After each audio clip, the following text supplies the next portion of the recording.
بسم اللہ الرحمن الرحیم۔ السلام علیکم۔ اسلام اور الحاد سیریز میں خوش آمدید۔ سلسلہ گفتگو کی 8ویں نشست آغاز کرتے ہیں۔ ہم سب بہت شکریہ آپ کے وقت کا۔ ہم سب ایک ترتیب سے ہم بحث کو آگے بڑھا رہے ہیں۔ سب سے پہلے علم کی بنیاد زیر بحث آئی کہ جس وقت ہم کوئی بھی مقدمہ قائم کرتے ہیں تو اس کی بنائے استدلال کے علم کے مبادی ہم نے جانے، اور آپ نے فرمایا کہ ہمارے علم کی بنیاد وجودی حقائق کے ادراک پر ہے۔ یہ ادراک علم کیسے بنتا ہے، اس پروسیس کو بڑی تفصیل سے ہم نے سمجھا، اور یہ بھی جانا کہ اس میں عقل کیا کردار ادا کرتی ہے، علم کے موضوعات ہمارے سامنے کیا ہیں، ہمیں جو ذرائع دیے گئے ہیں ان تک رسائی کیسے حاصل ہوتی ہے۔ ان سب کی بڑی گہرائی سے تنقید ہوئی، اور پھر اس کے بعد ہم اس جانب بڑھے تھے کہ مذہب اب اپنا مقدمہ علم کی کس بنیاد پر پیش کرتا ہے۔ آپ نے فرمایا کہ مذہب اپنے مقدمے کی ابتدا بھی ایک وجودی حقیقت سے کرتا ہے، اور وہ وجودی حقیقت یہ ہے کہ انسان مخلوق ہے، اور مخلوق کیسے ہے اس کی پھر آپ نے تحلیل کر کے بتایا تھا کہ وہ کیا مراحل ہیں جو ہمارے مشاہدے میں آتے ہیں جن سے ہم یہ حکم لگاتے ہیں، اور یہ ایک سیلف ایویڈنٹ ٹروتھ ہے کہ انسان بنایا گیا ہے۔ 2-3 چھوٹی چیزوں کی توضیح پھر میں چاہتا ہوں اسی ترتیب سے آپ گفتگو کو آگے لے کر جائیں۔ آپ فرماتے ہیں کہ انسان مخلوق ہے اور یہ علم و یقین کے اوپر بیان کردہ مبادی کا حاصل ہے۔ ہم سب کے مضمون کی یہ لائن ہے۔ ہم سب نے فرمایا کہ یہ حاصل ہے، تو وجودی حقائق کے بارے میں تو ہم یہ جان چکے ہیں نا کہ وہ کسی چیز کا حاصل نہیں ہوتے، وہ تو آپ سے آپ ثابت ہوتے ہیں۔ مطلب یہ حقیقت ہے، میرا وجود ہے، خارج ہے، کوئی استدلالی پروسیس نہیں ہوتا۔ تو یہ حاصل کا لفظ کس کونوٹیشن میں یوز کیا آپ نے؟ اس معنی میں کہ جب ہم کسی چیز کو بنتے ہوئے دیکھتے ہیں تو وہ مختلف مراحل سے گزرتی ہے۔ ٹھیک، وہ مراحل نتیجہ خیز ہوتے ہیں تو ہم یہ لفظ استعمال کرتے ہیں۔ درست۔ یعنی اگر ہم نے ایک میز کو بنتے ہوئے دیکھا ہے تو اس کو ہم مختلف مراحل سے گزرتے ہوئے دیکھیں گے۔ لکڑی کی صورت میں دیکھیں گے، لکڑی کو کٹتے ہوئے دیکھیں گے، اس کو مختلف حصوں میں تقسیم ہوتے ہوئے دیکھیں گے، اس کو ہموار کیے جاتے ہوئے دیکھیں گے۔ یہ چیزیں ہمارے مشاہدے میں آئیں گی، لیکن ہم اس پر میز بن گئی ہے اس جملے کا اطلاق کب کریں گے؟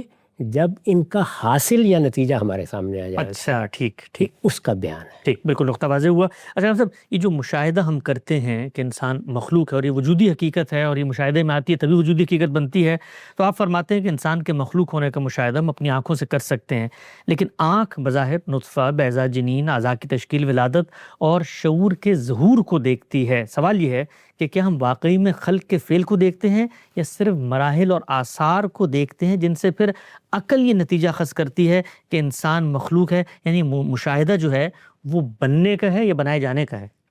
ہر موقع کے اوپر جب ہم کسی فعل کا مشاہدہ کرتے ہیں تو وہ اجزائی کی صورت میں سامنے آتا ہے۔ ٹھیک، پینے کا فعل ہوتا ہے۔ آپ کہتے ہیں کہ یہ میرے ہونٹ ہیں، ٹھیک، یہ میرے سامنے ایک سیال چیز ہے، میں نے اس کو ایک کوزے میں ڈالا ہے، درست، میں نے اس کو اٹھا کر اپنے لبوں کے قریب کیا ہے، یہ سب باتیں آپ کہہ سکتے ہیں۔ حاصل کیا ہے؟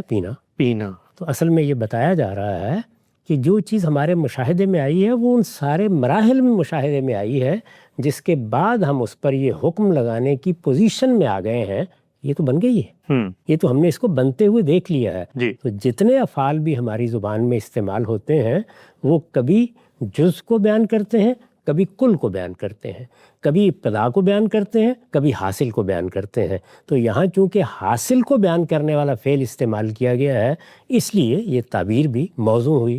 اب رہ گئی یہ بات کہ بنائی گئی ہے یا بنی ہے، یہ اگلی بحث ہے۔ ٹھیک، نقطہ بالکل واضح ہو گیا۔ آگے بڑھاتے ہیں سلسلہ گفتگو سے۔ مجھے بتائیے گا وہیں سے بات کو جوڑ کے کہ اب مذہب اپنا مقدمہ آگے کیسے بڑھاتا ہے؟ یہاں تک اگر بات واضح ہو گئی ہے تو اس سے آگے میں نے اپنے اس مضمون میں لکھا ہے، ہم اس مخلوق کو دیکھتے ہیں، یعنی اس کے بننے کو بھی ہم نے دیکھ لیا، نتیجے کو بھی ہم نے دیکھ لیا، حاصل بھی سامنے آ گیا۔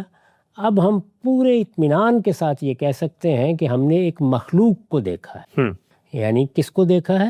ایک بنی ہوئی چیز کو دیکھا ہے۔ ٹھیک، ہم اس مخلوق کو دیکھتے ہیں اور اپنے شعور کی ساختی سے مجبور ہیں کہ اس کا خالق تلاش کریں، اس لیے کہ جب بھی کوئی فعل ہوتا ہے تو ہمارے شعور کی ساخت فوراً فاعل کی تلاش میں نکل کھڑی ہوتی ہے۔ ٹھیک، وہ اس سے دستبردار ہو ہی نہیں سکتی۔ کسی چیز کا شعور کی ساخت میں ہونے کا مطلب کیا ہے؟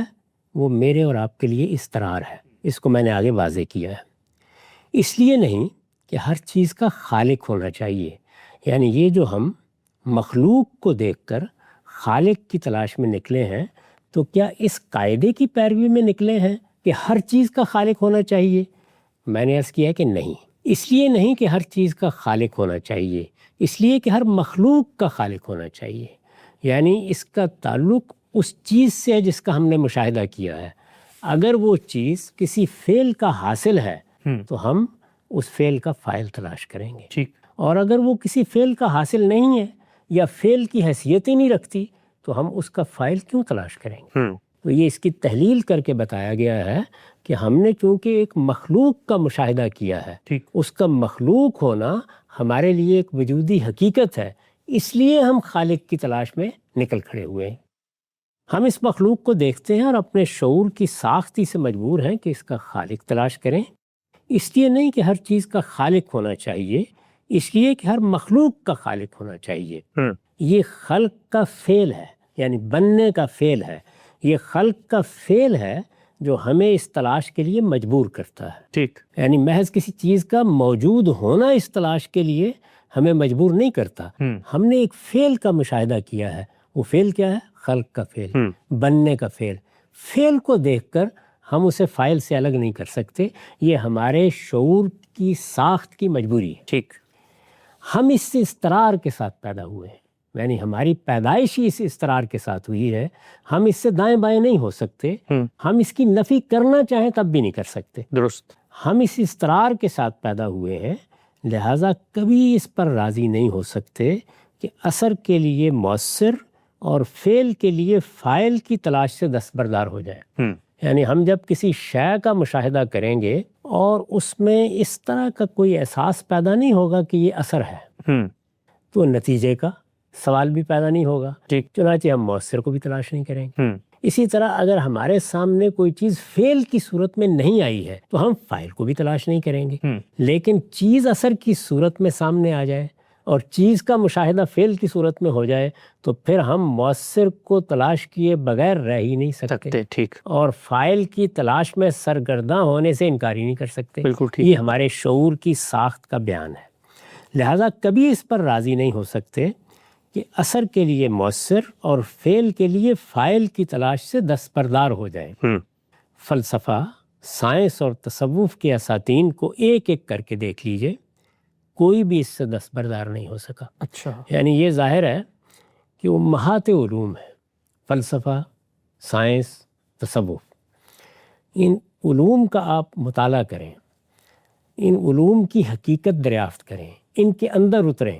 یہ سب کیا کر رہے ہیں؟ یا اثر کی تحقیق کر رہے ہیں، یا مؤثر کی تلاش کر رہے ہیں، یا فعل کی تعین کر رہے ہیں، یا فاعل کی تلاش کر رہے ہیں. اچھا. ان میں سے کوئی بھی اس سے دستبردار نہیں ہو سکتا. یعنی کیوں دستبردار نہیں ہو سکتا؟ وہ جیسے ہی اس سے دستبردار ہوگا تو علم کی حیثیت سے فلسفہ ختم ہو جائے گا، سائنس ختم ہو جائے گی. بالکل ٹھیک. تصوف ختم ہو جائے گا. وہ تو یہی کر رہے ہیں. وہ یہی کر رہے ہیں. میں آپ بھی یہی کر رہے ہیں. یعنی ہم جس وقت کہتے ہیں کہ ہم علم حاصل کر رہے ہیں تو غور کیجئے ہم کیا کر رہے ہوتے ہیں؟ آثار کا مطالعہ کر رہے ہوتے ہیں. اور آثار کا مطالعہ جب ہم ان کی گہرائی میں اتر کر کرتے ہیں تو شعور کی وہی ساخت فوراً مؤثر کا سوال پیدا کر دیتی ہے اور ہم اس کی تلاش میں نکل کھڑے ہوتے ہیں. چنانچہ جو لوگ یہ کہتے ہیں غلط نہیں کہتے کہ سائنس کیا ہے؟ علت و معلول کے رشتوں کی دریافت. تو اگر آپ ان علوم کا بھی جائزہ لیں گے تو معلوم ہوگا کہ ان میں سے کوئی بھی اس سے دستبردار نہیں ہو سکا. ٹھیک. چنانچہ علم کی پوری تاریخ اسی حقیقت کے اعتراف کی تاریخ ہے. یعنی جب ہم علم کی تاریخ کا مطالعہ کرتے ہیں تو جو قاعدہ اس سے نکل کے سامنے آتا ہے اسی کا ہم انسان کے بارے میں جو چیز ہم نے دیکھی ہے اس پر اطلاق کر رہے ہیں. ٹھیک. چنانچہ علم کی پوری تاریخ اسی حقیقت کے اعتراف کی تاریخ ہے کہ ہر مخلوق کا خالق ہے. یعنی جب کوئی چیز ہمارے مشاہدے کے لحاظ سے مخلوق ہے تو پھر اس کا خالق ہے. یعنی جہاں کہیں بھی خلق کا فعل ہوا ہے نہ فلسفہ یہ کہنے کی جسارت کر سکتا ہے کہ فعل تو ہو گیا ہے لیکن اس کا خالق نہیں ہے یا اس کا فاعل نہیں ہے. نہ سائنس یہ کہہ سکتی ہے نہ تصوف یہ کہنے کی جسارت کر سکتا ہے. ہر مخلوق کا خالق ہے. اس کو آپ تبدیل کر لیجئے، ہر فعل کا فاعل ہے. انسان مخلوق ہے. اب ظاہر ہے کہ اس کا نتیجہ کیا ہے؟ وہ یہ کہ ہم نے مشاہدہ کیا تو جب ہم یہ مانتے ہیں کہ ہر مخلوق کا خالق ہے تو انسان کیا ہے؟ مخلوق سے الگ کوئی چیز ہے، مخلوق ہے، لہذا انسان کا بھی خالق ہے. تو یہ در حقیقت جو نتیجہ نکلتا ہے ان کی ساری تگ و دو کا اس کو ان الفاظ کے ساتھ بیان کر دیا گیا ہے جس کا تعلق ہمارے موضوع سے. ٹھیک. فلسفہ، سائنس اور تصوف کے اساتین کو ایک ایک کر کے دیکھ لیجئے، کوئی بھی اس سے دستبردار نہیں ہو سکا۔ چنانچہ علم کی پوری تاریخ اسی حقیقت کے اعتراف کی تاریخ ہے کہ ہر مخلوق کا خالق ہے، انسان مخلوق ہے، لہذا انسان کا بھی خالق ہے۔ پھر یہی نہیں، ہم جانتے ہیں کہ خلق کے جس فعل کا ہم نے مشاہدہ کیا ہے وہ ارادی ہے۔ کیا مطلب؟ یعنی ایک چیز بنی ہوئی ہم نے دیکھی، اس بنی ہوئی چیز پر ہمارے شعور کی ساخت نے کیا حکم لگایا کہ یہ تو بنی ہوئی ہے، لہذا بنانے والا ہونا چاہیے۔ ٹھیک۔ وہ بنی ہوئی چیز کو بنانے والے کے بغیر قبول نہیں کرتا۔ ٹھیک۔ لیکن کس طرح بنی ہوئی ہے؟ یعنی ایک چیز حادثے کے طور پر وجود پذیر ہو گئی ہے، کوئی اتفاق ہو گیا ہے، کہیں سے گر پڑی ہے اور اس سے اس کی ایک شکل بن گئی ہے۔ ظاہر ہے کہ جب ہم کسی فعل کا مشاہدہ کرتے ہیں تو سب سے پہلا سوال ہمارے لیے، اہم ترین سوال یہی ہوتا ہے کہ یہ فعل ارادی ہے یا غیر ارادی؟ ٹھیک۔ یعنی ہم ارادی افعال کا بھی مشاہدہ کرتے ہیں، غیر ارادی افعال کا مشاہدہ کرتے ہیں۔ ہم دیکھتے ہیں کہ ہوا چلی، پتے ہل رہے ہیں۔ اب یہاں ہم یہ نہیں کہہ سکتے کہ ہوا اس لیے چلی تھی کہ وہ پتوں کو ہلا دے، بلکہ ہوا چل رہی ہے، وہ باعث بن گئی کہ پتے اس کے نتیجے میں ہل رہے ہیں۔ چنانچہ ایک فعل ہوا ہے، لیکن اس فعل پر ارادی کا حکم نہیں لگایا جا سکتا۔ درست۔ تو دنیا میں جتنے افعال بھی ہوتے ہیں ان میں ہم ہر لحظے، ہر موقع پر یہ حکم لگا رہے ہوتے ہیں۔ ٹھیک۔ میں آپ سے گفتگو کر رہا ہوں، آپ سے کوئی کام پڑا ہے، میں آپ سے کوئی معاملہ کر رہا ہوں، آپ تحلیل کر کے دیکھیے، یعنی ادنیٰ درجے میں مجھے احساس ہو جائے کہ اب میری اور آپ کی گفتگو سے ارادہ مفقود ہو گیا ہے تو میں گفتگو نہیں کروں گا۔ بالکل ٹھیک۔ فوراً میرے ذہن میں یہ سوال پیدا ہوگا کہ یہ تو کچھ ٹھیک نہیں ہے، اب ان کا معائنہ کرانا چاہیے یا مجھے اپنے آپ کو اس کے لیے پیش کرنا چاہیے۔ بالکل ٹھیک۔ کیوں؟ اس کی وجہ یہ ہے کہ میرے اور آپ کے درمیان ارادی فعل نے ہی رشتہ پیدا کیا، اس کے بغیر کوئی رشتہ پیدا ہی نہیں ہو سکتا۔ بالکل ٹھیک۔ پھر یہی نہیں، ہم جانتے ہیں کہ خلق کے جس فعل کا ہم نے مشاہدہ کیا وہ ارادی ہے، اور اس کے ایک ایک جزء میں بے پایاں قدرت اور بے نظیر علم و حکمت کا ظہور ہوا ہے۔ یعنی صرف یہی نہیں ہے کہ ہم نے جب انسان کے بننے کے فعل کا مشاہدہ کیا ہے تو فعل اپنے وجود سے شہادت دے رہا ہے کہ یہ ارادی ہے۔ یہ بات کہ فلاں فعل ارادی ہے یا غیر ارادی ہے، اس کا حکم بھی ہم اسی طرح لگاتے ہیں جس طریقے سے ہم کسی چیز کے وجود کا حکم لگاتے ہیں، اس کی صورت پر حکم لگاتے ہیں، یا کسی حاصل کو تعبیر کرتے ہیں، بالکل اسی طریقے سے، اس لیے کہ یہ ہماری روزمرہ ضرورت ہے۔ یعنی ہم ارادی اور غیر ارادی کا فیصلہ غیر محسوس طریقے سے کر رہے ہوتے ہیں۔ تو یہاں پر بھی جیسے ہی ہم اس فعل کو دیکھتے ہیں تو اپنے باطن کی طرف رجوع کرتے ہیں، یہ ارادی ہے یا غیر ارادی ہے۔ فعل اپنی نوعیت کے لحاظ سے شہادت دے رہا ہے کہ یہ ارادی ہے، چنانچہ ارادی ہونا بھی ہمارے مشاہدے کا حاصل ہے۔ ٹھیک۔ اور یہی مشاہدے کا حاصل ہماری تمام گفتگوؤں میں، ہمارے تمام اقدامات میں بھی بالکل نمایاں ہوتا ہے۔ پھر یہی نہیں، ہم جانتے ہیں کہ خلق کے جس فعل کا ہم نے مشاہدہ کیا ہے وہ ارادی ہے، اور اس کے ایک ایک جزء میں، وہ اجزاء جو آپ نے بھی بیان فرمائے تھے، اس کے ایک ایک جزء میں بے پایاں قدرت اور بے نظیر علم و حکمت کا ظہور ہوا ہے۔ ہم جس طرح خلق کا انکار نہیں کر سکتے، کیوں نہیں کر سکتے؟ اس لیے کہ وہ مشاہدہ ہے، وہ ایک وجودی حقیقت ہے۔ ہم جس طرح خلق کا انکار نہیں کر سکتے، اسی طرح فعل کی اس نوعیت کا انکار بھی نہیں کر سکتے۔ یہ بھی کوئی استدلالی عمل نہیں ہوتا، یہ بھی کوئی استدلالی عمل نہیں ہے، یہ بھی اسی طرح کا حکم ہے۔ ٹھیک۔ یعنی دیکھیے نا، ہم نے دیکھا کہ ایک آدمی مرا پڑا ہے، اب ہم نے اس پر حکم لگانا ہے کہ اس کی موت کا باعث کیا ہوا۔ ٹھیک۔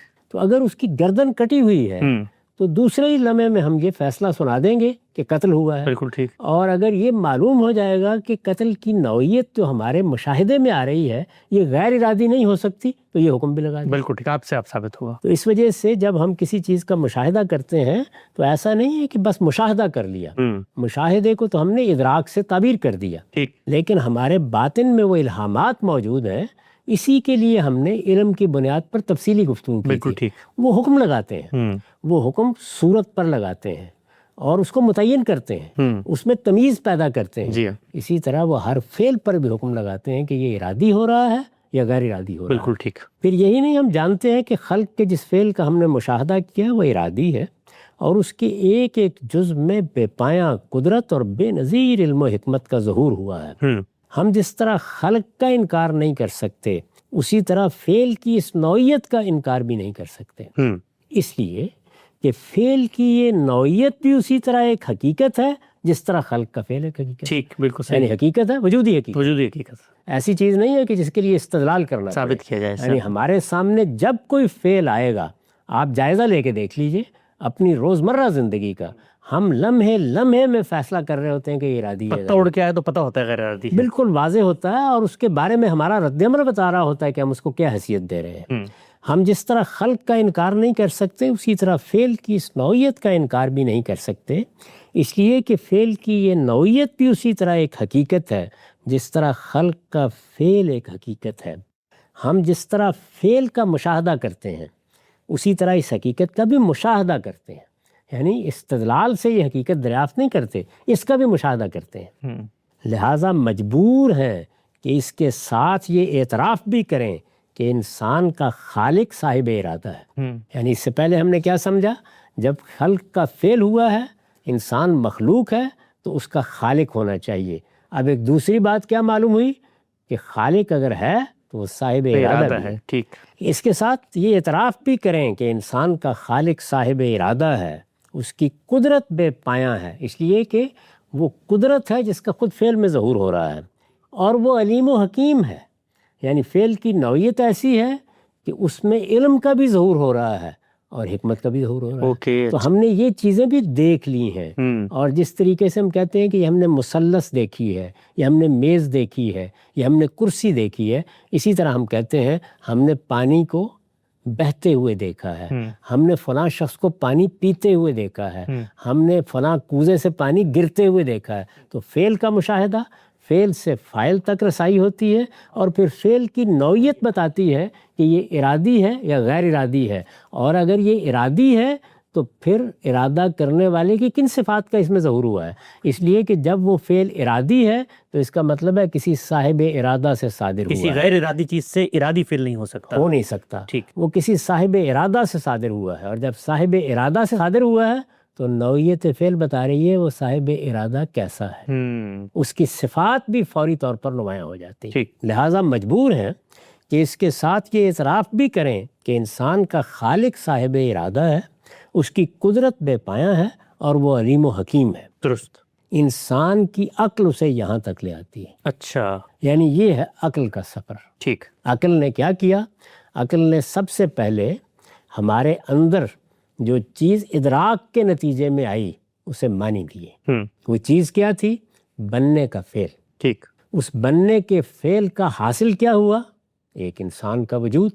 تو ہم نے اس انسان پر بننے کے اس فعل کی وجہ سے یہ حکم لگایا کہ یہ مخلوق ہے، ٹھیک، اور جب یہ حکم ہم نے لگا دیا تو ہمارے شعور کی ساخت نے فیصلہ کیا کہ اب اس کا خالق ہونا چاہیے، ٹھیک، یہ فعل ہے تو اس کا فاعل ہونا چاہیے۔